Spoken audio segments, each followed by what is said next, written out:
Analisis transaksional. Eric Berne, kelahiran Montreal, Kanada, adalah pelopor analisis transaksional. Ia mulai mengembangkan analisis transaksional ini sebagai terapi ketika bertugas dalam Dinas Militer Amerika Serikat.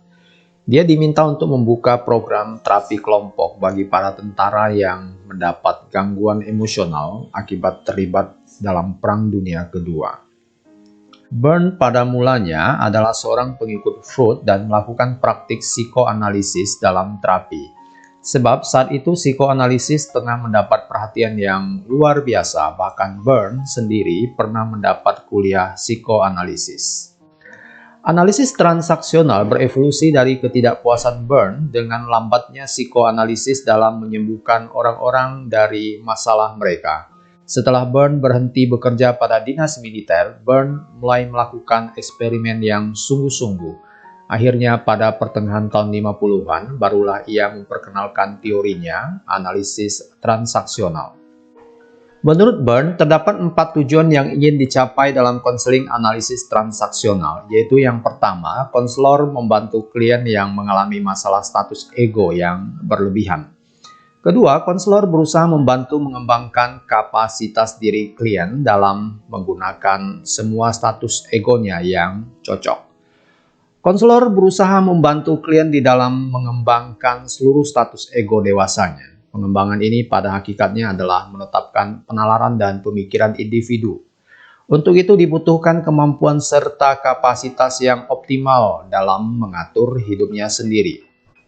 Yang keempat, membantu klien dalam membebaskan dirinya dari posisi hidup yang kurang cocok serta menggantinya dengan rencana hidup yang baru atau naskah hidup yang lebih produktif. Hubungan konselor dan klien dalam analisis transaksional adalah yang pertama, tidak ada jurang pengertian yang tidak bisa dijembatani di antara konselor dan klien. Konselor dan klien berbagi kata-kata dan konsep-konsep yang sama dan keduanya memiliki pemahaman yang sama tentang situasi yang dihadapi. Yang kedua, klien memiliki hak-hak yang sama dan penuh dalam konseling. Hal ini berarti klien tidak bisa dipaksa untuk menyingkapkan hal-hal yang tidak ingin diungkapkannya. Selain itu, pasti klien merasa bahwa dia tidak akan diamati atau direkam di luar pengetahuannya atau tanpa persetujuan darinya. Yang ketiga, kontrak memperkecil perbedaan status dan menekankan persamaan di antara konselor dan klien. Pada diri konselor, seorang klien harus menemukan seorang manusia yang berminat memajukan pengetahuan pasien tentang dirinya sendiri dalam seketika sehingga secepat mungkin pasien itu bisa menjadi analis bagi dirinya sendiri. Sikap dan peranan seorang konselor dalam analisis transaksional adalah yang pertama, berusaha meletakkan tanggung jawab pada klien. Karena pada hakikatnya setiap individu hendaknya bertanggung jawab atas kehidupannya. Maka analisis transaksional juga mengarahkan agar pada diri klien tumbuh rasa tanggung jawab dan kemampuan untuk mengambil tanggung jawab atas kehidupannya. Yang kedua, menyediakan lingkungan yang menunjang. Untuk mencapai perubahan klien atau keseimbangan klien, konselor berusaha sebagai penyedia fasilitas yang mendorong terjadinya perubahan klien.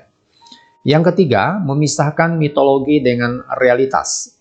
Banyak klien dipengaruhi oleh mitologi yang telah diadopsinya sejak lama. Dalam rangka memperbaiki kembali naskah kehidupan klien itu, konselor analisis transaksional mempunyai peranan untuk memisahkan mitologi yang berpengaruh dalam klien dengan realitas kehidupan yang sebenarnya.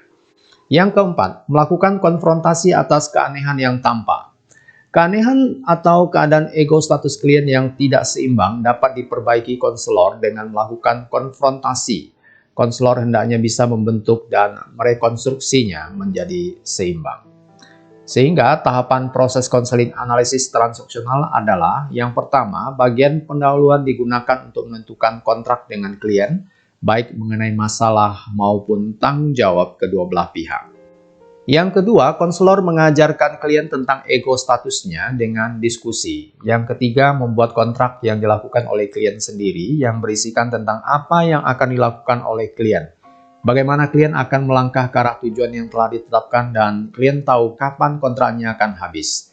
Kontrak berbentuk pernyataan klien konselor untuk bekerja sama mencapai tujuan dan masing-masing terikat untuk saling bertanggung jawab. Yang keempat, setelah kontrak ini selesai, baru kemudian konselor bersama klien menggali ego status klien dan memperbaikinya sehingga tercapainya tujuan konseling.